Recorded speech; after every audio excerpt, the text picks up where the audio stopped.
Bonjour frères et sœurs et chers amis, je suis très heureux ce matin encore de vous retrouver. C'est notre rendez-vous, un mot pour aujourd'hui. Et ce matin, je voudrais partager avec vous une réflexion que j'ai intitulée de la manière suivante, conseil de diététique spirituelle. Vous allez bien vite comprendre de quoi il s'agit. J'introduirai ma réflexion par un texte que l'on trouve dans l'évangile de Matthieu, au chapitre 5, au verset 1, nous lisons « Voyant la foule, Jésus monta sur la montagne, et après qu'il se fut assis, ses disciples s'approchèrent de lui. Puis, ayant ouvert la bouche, il les enseigna et dit, au verset 6, « Heureux ceux qui ont faim et soif de la justice, car ils seront rassasiés. » Je voudrais donc ce matin m'attarder sur cette parole merveilleuse que Jésus a prononcée.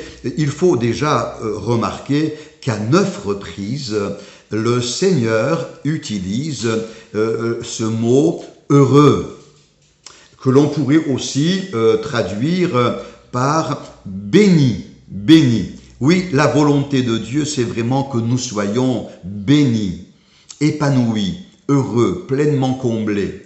On pourrait aussi traduire ce mot par l'expression « en marche », « en marche ».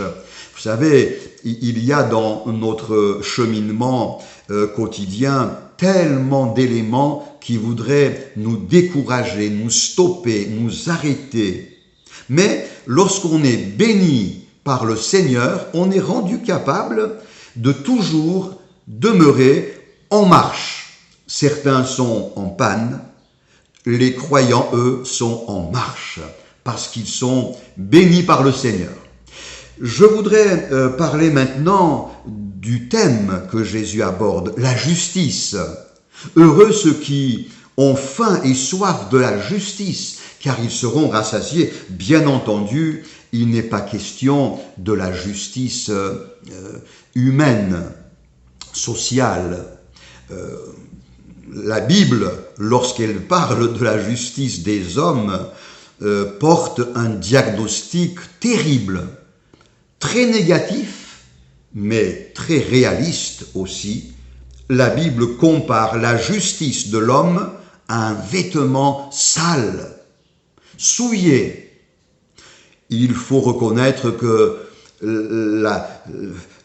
l'application que les hommes font de la justice souvent est complètement polluée par la corruption, des motivations malsaines et par toutes sortes de mobiles honteux. Ça, c'est la justice des hommes. Mais là, Jésus nous parle de la vraie justice.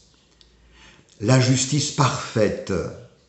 La justice qui, lorsqu'elle gouverne, apporte une harmonie, une paix, une stabilité, un véritable bonheur.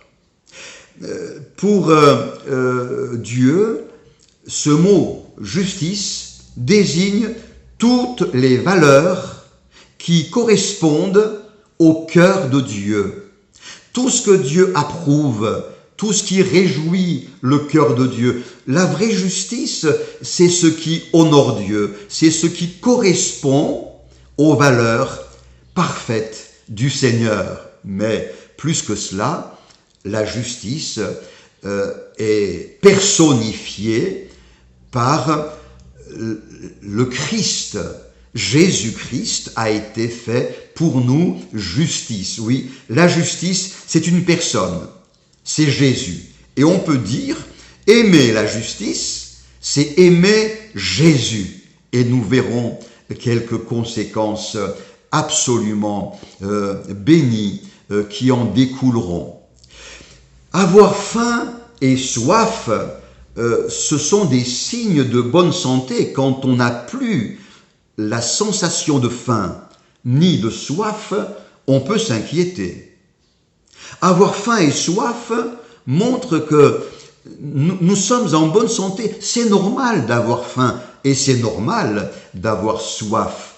Mais attention à la manière par laquelle nous étanchons notre soif et nous répondons à notre faim. La Bible nous avertit sur divers dangers dans ce domaine. De même que sur un plan, je dirais, physiologique, nous pouvons commettre des erreurs en matière de diététique.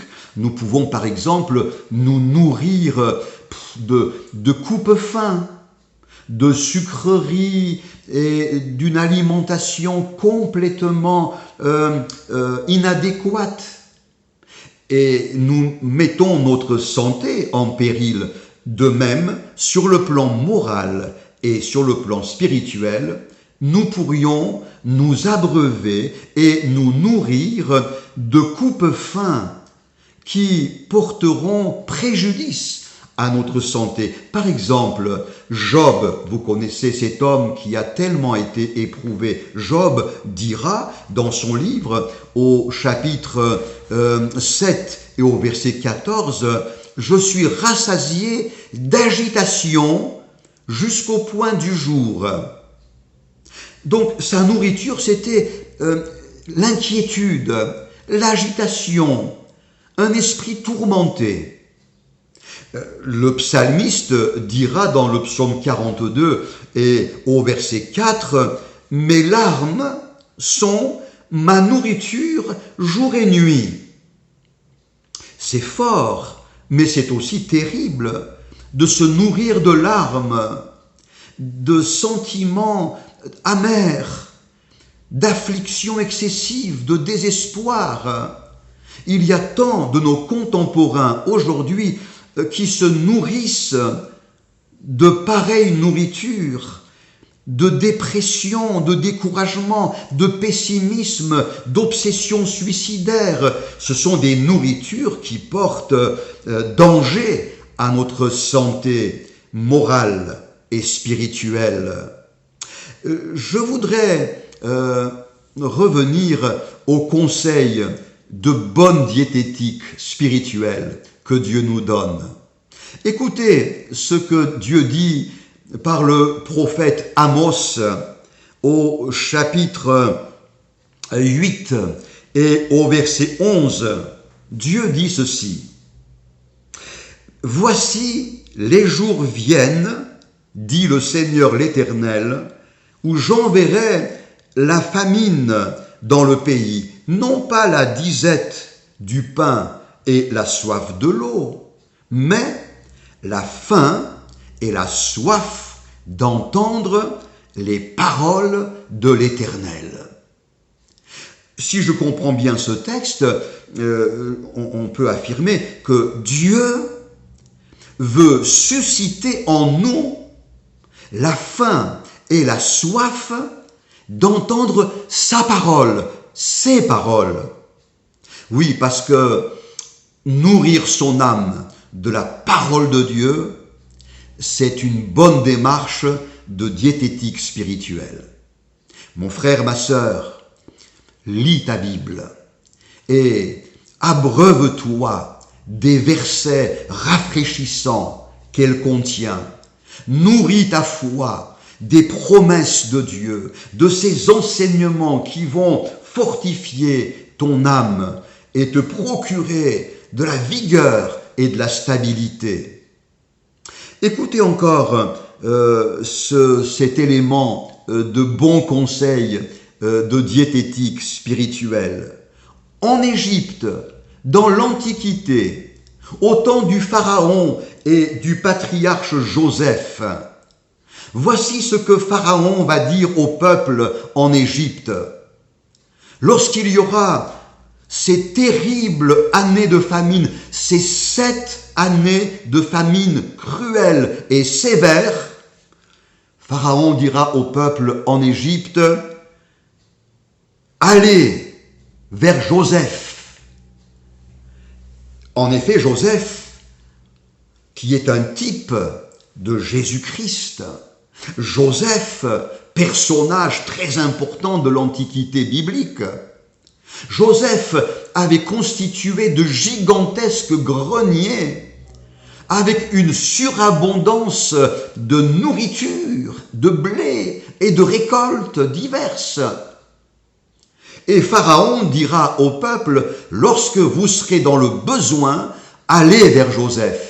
Lui répondra à votre faim et à votre soif. J'ai envie de dire ce matin, mes frères et mes sœurs, allons vers Jésus. Plus grand que Joseph, il y a Jésus-Christ, le Fils de Dieu, le Sauveur, le Seigneur, le bon berger. Il a des greniers qui sont à l'infini. Ses provisions ne s'épuisent jamais. Lorsque la faim et la soif viendront se faire ressentir fortement, allons vers le Seigneur Jésus, il va nous rassasier de son abondante bénédiction.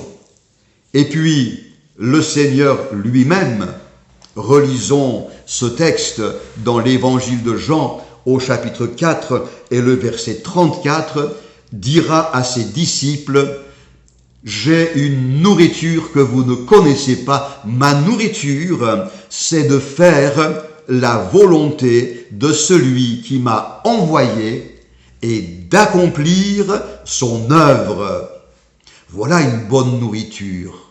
Consacrer notre vie à faire la volonté de Dieu. Elle est formidable, elle est bonne, elle est agréable, elle est parfaite. S'investir avec amour, zèle et joie à servir le Christ et à accomplir son œuvre. Cela procurera une abondance à notre âme. Nous serons rassasiés, comme dit Jésus. Oui, heureux, bénis et toujours en marche ceux qui ont faim et soif de la justice, car ils seront rassasiés. Que le Seigneur le fasse pour toi, pour nous tous. À bientôt.